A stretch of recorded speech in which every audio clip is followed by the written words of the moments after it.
మనము గత వారము వామదేవుని యొక్క అవతారము, వామన దేవుని యొక్క అవతారం గురించి, అలాగే బలి చక్రవర్తిని ఏ విధంగా ఆయన అనుగ్రహించారు అనే విషయాన్ని మనము గత వారంలో తెలుసుకున్నాము.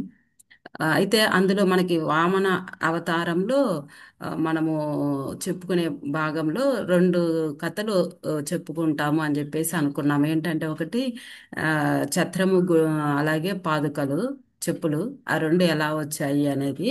రెండవది ఏంటంటే ఆ రోజున వామనమూర్తి తన యొక్క విశ్వరూపాన్ని చూపించినప్పుడు తన పాదాన్ని ఆ, ఆ, బ్రహ్మలోకం వరకు ఆయన తన పాదాన్ని ఆ, చాపినప్పుడు ఆ పాదము బ్రహ్మదేవుడు చూసి నా తండ్రి పాదం ఇది అని ఆయన పాదాన్ని కడుగుతాడనమాట.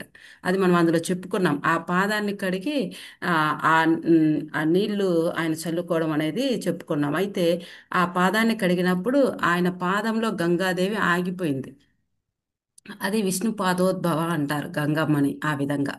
సో ఆ పదము, ఆ విష్ణు పాదోద్భవ అనే పదము రావడానికి కారణం ఏంటి అంటే వామన అవతారంలో మనకి ఈ రెండు ఉన్నాయి. ఇది మనం చెప్పుకుంటే ఇందులో ఉన్నటువంటి ఇది మనకు తెలుస్తుంది అనమాట. అంటే గంగాదేవి గురించి, అలాగే గొడుగు మరియు పాదుకల గురించి ఈరోజు చెప్పుకుంటాం.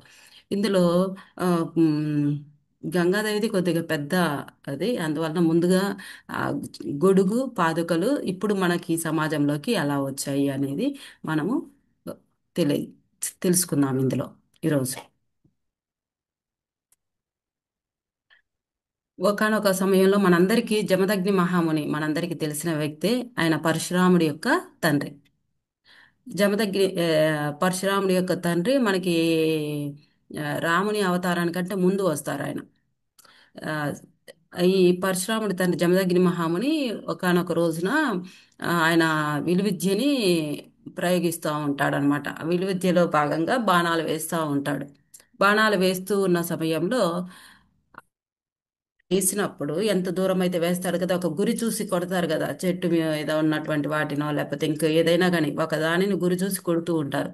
అలా ఆయన చేస్తూ ఉన్నప్పుడు ఆ బాణం ఎక్కడైతే పడుతుందో ఆ బాణాన్ని తీసుకొచ్చి ఇవ్వవలసింది ఆయన భార్య తీసుకొచ్చి ఇచ్చేది.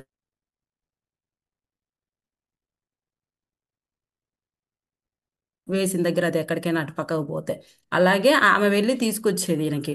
అది అలా తీసుకొస్తున్న సమయంలో ఒకానొకసారి అదే రోజు అప్పుడే ఆ నిదానమైంది. తీసుకొచ్చి ఇచ్చే సమయంలో నిదానమైంది. ఆయన ఏంటి ఇంకా బాణం రాలేదు, నేను కొట్టాలి కదా అనేసి వెనక్కి తిరిగి చూస్తే ఆమె రేణుక ఆయనకు కనిపించలేదు.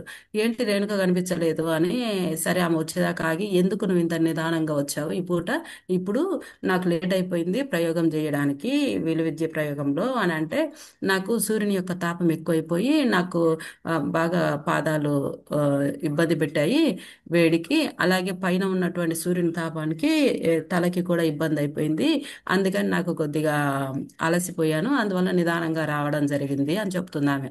అప్పుడు ఆయన, ఇంత ఇబ్బంది కలిగిస్తావా నువ్వు అని చెప్పి సూర్యదేవుని మీద కోపంతో ఆయన యొక్క ప్రతాపం అలా చేశాడని, సూర్యుని మొత్తంగా కబళించేయాలి అని, మొత్తాన్ని ఆయన ఆ బాణాలతో పూర్తిగా చుట్టేసేయాలి అని చెప్పి భావించి తన యొక్క బాణ ప్రయోగం చేయాలని బాణాన్ని తీస్తాడు.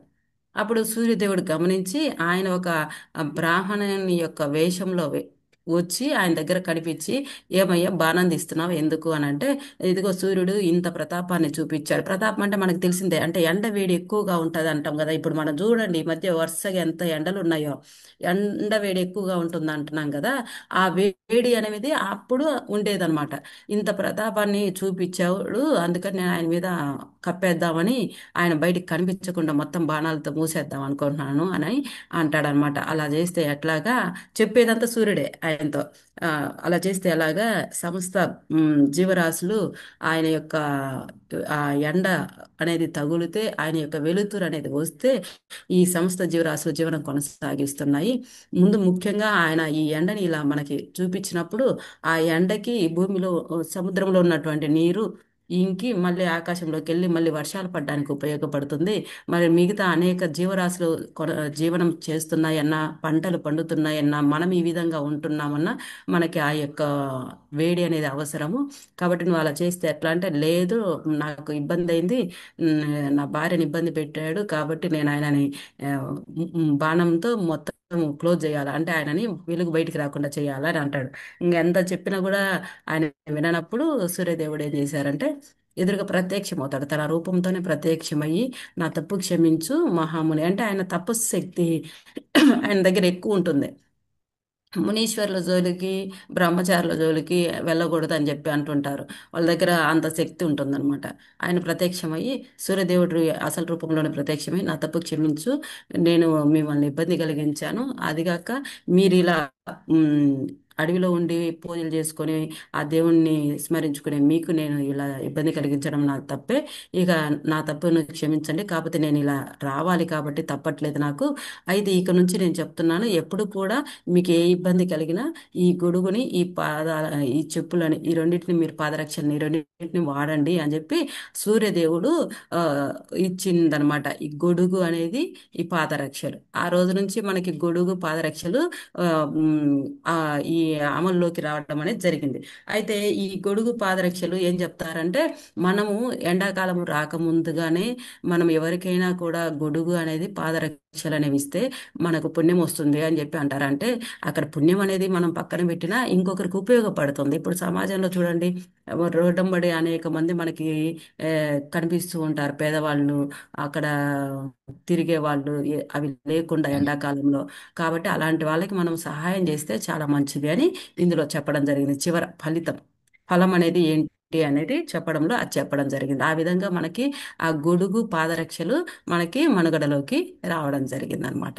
ఇప్పటికీ మనకు ఆ రెండు అవసరమే. వర్షాకాలం వచ్చిందంటే గొడుగు అవసరము, అలాగే ఈ ఎండాకాలం వచ్చిందంటే పాదరక్షలు లేకుండా అడుగు బయట పెట్టలేమన్నమాట.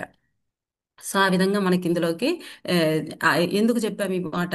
వామన అవతారంలో ఆయన ఏమంటాడంటే బలిచక్రవర్తితో, నాకేదో ఒక గొడుగో, చెప్పులో, లేకపోతే ఒక కమండలమో, దర్భలో అలాంటివి ఇవ్వాలి, కానీ నువ్వు నాకు మిగతా ఆస్తులన్నీ ఎందుకయ్యా అని చెప్పేసి అక్కడ అడుగుతాడు.